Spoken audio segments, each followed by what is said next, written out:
O tema é muito importante e ele não se esgota, porque no fundo o que a gente discute todos os dias ao longo da nossa programação é justamente isso. Quer dizer, quando a gente dá uma notícia sobre o que está acontecendo, envolve um tema policial, por exemplo, a gente está falando de segurança pública, que é um nó no Brasil, que atravanca o crescimento.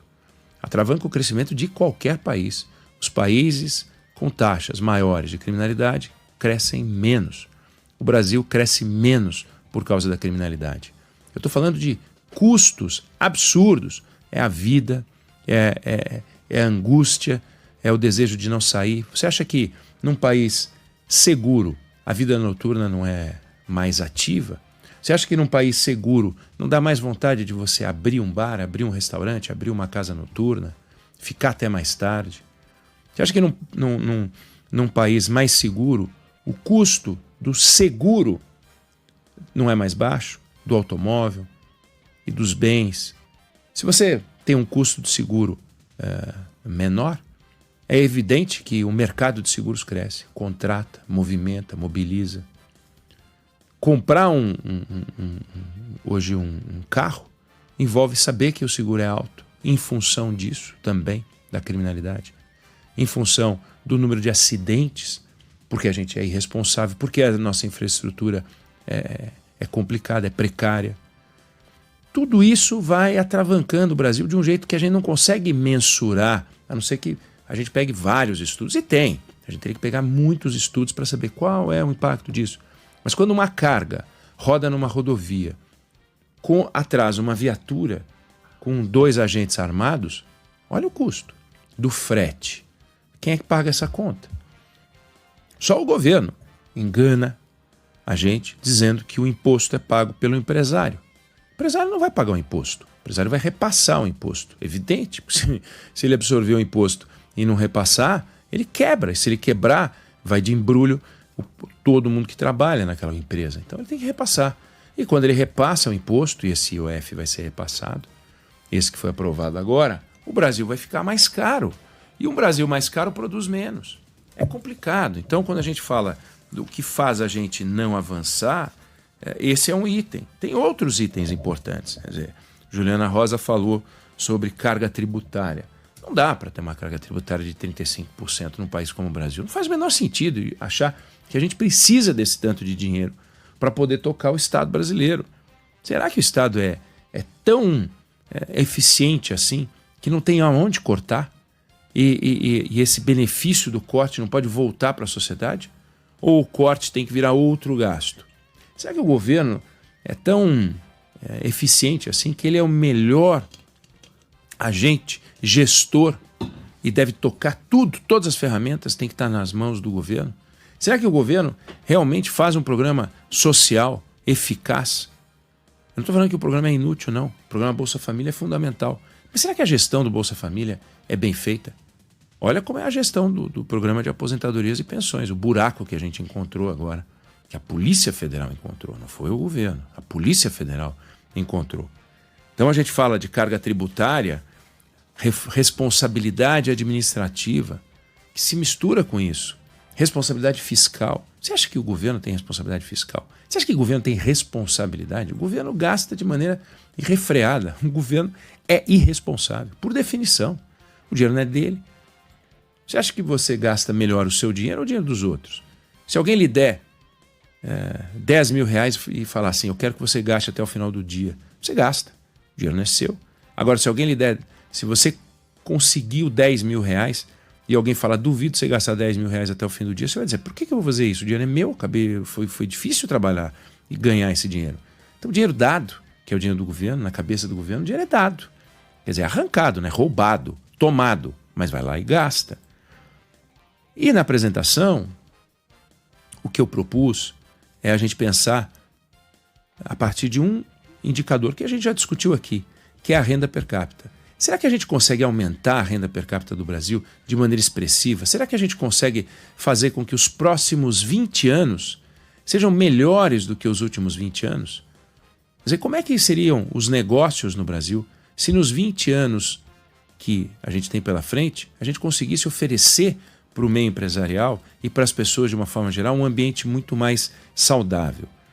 Os últimos 20 anos foram o período de menor crescimento do Brasil em 100 anos quase. Em 100 anos. A gente teria que voltar para o início do século XX para achar 20 anos com um crescimento médio anual que equivale à metade do nosso, agora, de 2005 para 2025. A gente conseguiu fazer, nos últimos 20 anos, uma taxa de crescimento média menor do que os 20 anos anteriores. Onde está a década perdida? O que é inacreditável.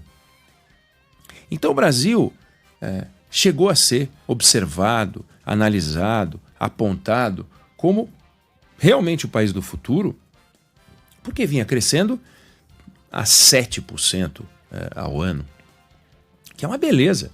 Aí não foi um freio de arrumação, foi uma freada, o trem saiu do trilho total e a gente foi para uma taxa de 2%. Nos 20 anos que antecedem o início da Band News FM, 2,3%, 2,4%, e menos do que isso nos 20 anos da vida da Band News FM, que são os 20 anos da sua vida. Então, será que nos próximos 20 anos a gente consegue criar um ambiente melhor do que os últimos 20 anos? A gente tem que fazer muita coisa, a lição de casa é grande. Foi a respeito disso que a gente conversou ontem à noite. E para a gente produzir isso, eu me concentrei no aumento da renda per capita, que não aumenta sem responsabilidade fiscal, sem pesquisa e tecnologia, sem infraestrutura, sem educação, sem ambiente de negócio, sem segurança jurídica, sem institucionalidade. Não dá. É um monte de coisa que tem que acontecer para a gente aumentar a renda per capita. Agora, olha que assustador. Posição do Brasil há 20 anos no ranking dos países por renda per capita. 80. Posição 80. Posição do Brasil no ranking dos países por renda per capita hoje. Posição 79. Você entendeu? Não mudou nada. Se você olhar em números absolutos, a renda per capita de lá para cá aumentou. Mas se você considerar que R$100 em 2005 compravam muitas coisas e hoje R$100 não compram, você teria que calcular a inflação de lá para cá, você vai ver que a renda per capita andou de lado. Agora, será que a gente não consegue pegar a nossa renda per capita e aumentar esse bicho? Mas aumentar mesmo. E eu fiz um exercício, pegando como proposta dobrar a renda per capita nos próximos anos, na velocidade de alguns países. Então eu peguei China e Índia, os países emergentes como um bloco, Estados Unidos e Brasil. Se a gente crescer para frente o que a gente cresceu nos últimos 20 anos, a gente vai avançar numa determinada velocidade que vai levar um tanto de tempo para dobrar a renda per capita. Se a gente crescer nos próximos anos no ritmo chinês ou indiano, a renda per capita dobra numa velocidade menor. Se a gente crescer na média dos emergentes também. Então, o quadro que está disponível nas redes sociais, você pode procurar também no canal do YouTube, está lá a apresentação. Se o Brasil crescer nos próximos anos na velocidade em que a China cresceu nos últimos 20 anos, em 11 anos a gente dobra a renda per capita. É bom. Dobra em termos reais. Se a gente crescer na velocidade dos emergentes, que inclui a China, mas não só, porque outros cresceram numa velocidade menor, a gente levaria 17 anos para dobrar a renda per capita. Se a gente crescer na velocidade que os Estados Unidos cresceram nos últimos 20 anos, a gente levaria 28 anos para fazer isso. Mas se a gente mantiver, nos próximos anos, o ritmo de crescimento do Brasil dos últimos 20 anos, a gente vai levar 35 anos para fazer isso. É justo. Não é melhor chegar ao dobro da renda per capita em 2037 ou 2043? 2037 seria mantendo um crescimento padrão chinês, 2043 padrão emergentes, do que 2061, que seria manter o crescimento do Brasil daqui para frente no mesmo ritmo que a gente vinha nos últimos 20 anos? Essa é a pergunta que eu propus e que é simples. Não dá para a gente ficar com o negócio de esquerda e direita. Não dá para a gente ficar na bateção de cabeça para saber se o Lula é melhor que o Bolsonaro é melhor do que o Lula. Não estou nem aí para isso. Quer votar no Lula, vota no Lula. Quer votar no Bolsonaro, vota no Bolsonaro. Agora, enfia na cabeça uma coisa.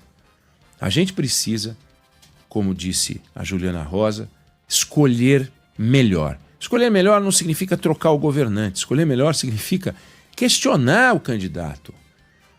Começar a pressionar essa gente. Eles falam qualquer coisa, eles nos enganam, eles nos enrolam. Eles mentem na campanha. A última campanha foi uma vergonha para prefeito. A campanha para presidente foi uma vergonha. O debate do Lula com o Bolsonaro foi uma vergonha.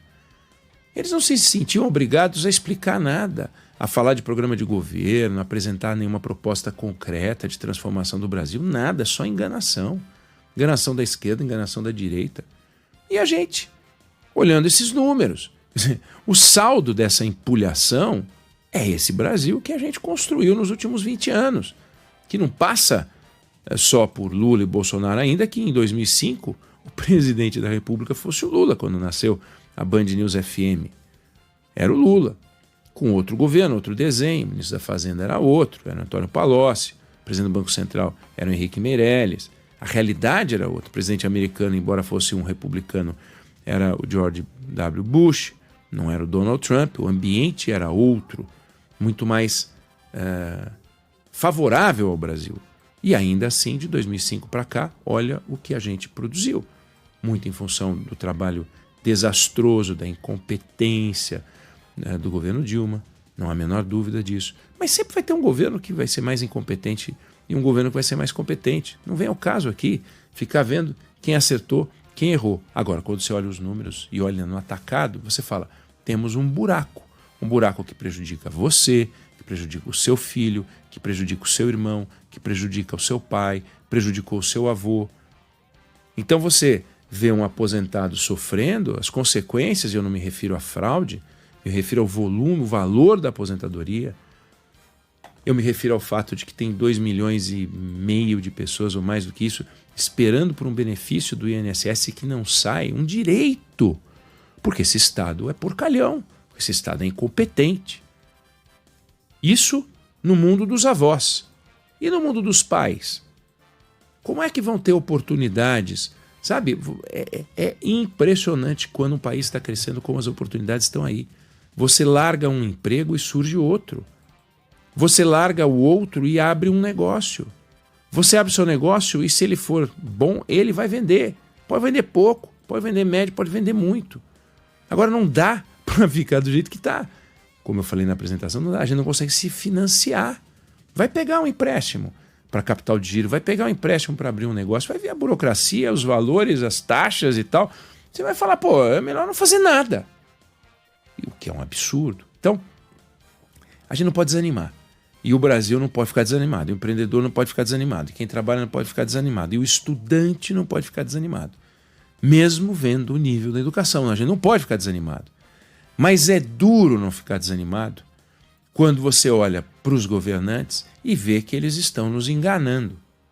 Então, teremos eleição. A eleição já começou, né? Porque, putz, já está aí. Teremos eleição. E a gente precisa mudar o nosso chip, a nossa programação.